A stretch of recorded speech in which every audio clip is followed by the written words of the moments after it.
you see the passion even ratchet up in Cassius and yourself, and Jawan got a technical foul too? Did you feel like it was even, I don't know, the new chapter started off with not hate, but some feistiness? Yeah, you know what I told my guys, I talked to them a lot this morning at our pregame meal. We always talk about the game, and I said, it's okay to dislike. It's a rivalry. You know, I say it every year, and thank God nobody asked me this year, so I didn't have to do it, but it's a rivalry. In junior high, my rival was Mariucci. He didn't like me, and I didn't like him. And then we became best friends for life. You know, I got some guys that graduated from Michigan that I coached against that are very good friends of mine right now. I hired a guy from there, but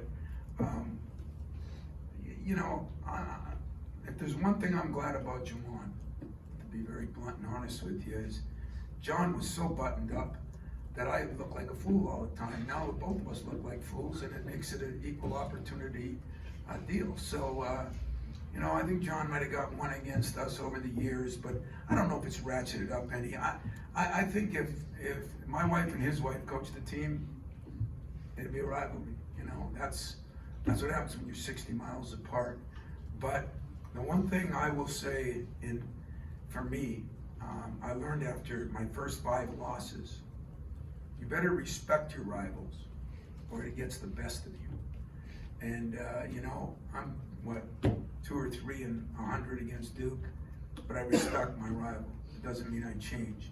I respect what they've done. I've got some really good friends. Phil Martelli's a great friend of mine on their staff in Washington. I've known since he was 5 years old. So I got some good friends on that staff.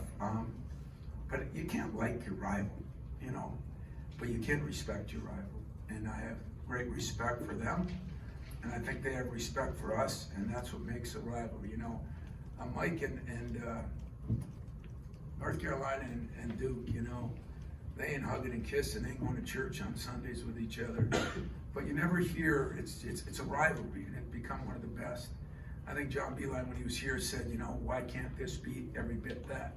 And I think it can be, as long as both teams are good. And both teams are good. So I'm just gonna keep doing my part. 2 years ago, I lost 2 in a row. We won some in a row.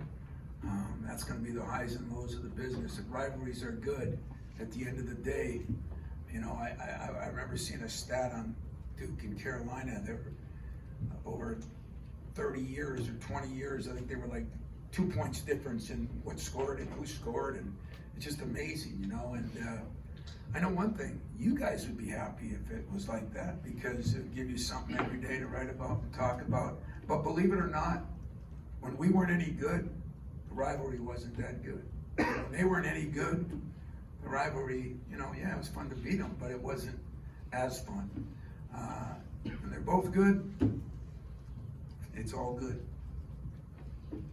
Tom, when you see Cassius and Xavier Tillman playing the way that they play and kind of taking over the huddles, what's it like for you and your staff? Do you let them just kind of stay in the zone and kind of run the show and be that player-coach team? I'm just going to say, in my locker room, in my office, ever since Mateen was here, player-coach team is better than a coach-coach team. And that's not lip service. I believe that. I really do, because players are with each other morning, noon, and night. And coaches, hell, with the NCAA, we're barely lucky if we get 15 hours a week, So we're not with them morning, noon, and night. And I think that's the important thing. And our leadership's getting better. I thought it was null and void a little bit, There's 2 kinds of leaderships: one that drags everybody together and one that demand. We're getting the drag together. And halftime, I challenged a couple of those guys to demand from a couple of guys to hold them accountable.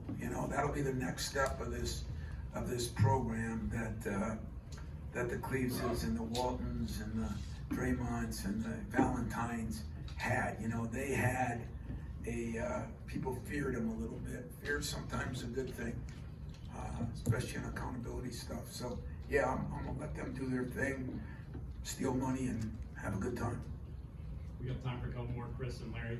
Tom, with The foul trouble that Thomas got in, you used Julius pretty early in that game and for long stretches. How do you feel he played and You know,